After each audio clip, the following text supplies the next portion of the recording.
inawezekanaje kwamba mwanaharakati wa siasa ndio sasa ni mwalimu mkuu mwenye anaandikia wanafunzi mambo ambayo yanasema na anatumia wanafunzi kusema mambo ya kisiasa? Jameni, ni kwa sababu hata kama unadharau serikali kiasi gani ama unadharau shule kiasi gani, tunajua ya kwamba wanafunzi wetu wako na walimu, na ingebidi sisi wanasiasa, wale wote ambao wanafanya siasa, tunawaomba muachie walimu wafanye kazi yao.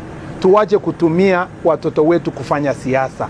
Mpaka imefika wakati ambapo mtu mwenye kabisa tunajua ako mrengo fulani ya kisiasa, yeye ndio mwalimu mkuu ya mambo ya kuendeleza siasa kupitia wanafunzi.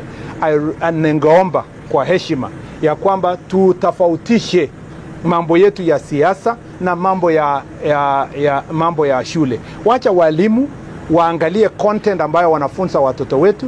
Walimu wenyewe wanajua boundaries, wanajua jinsi ya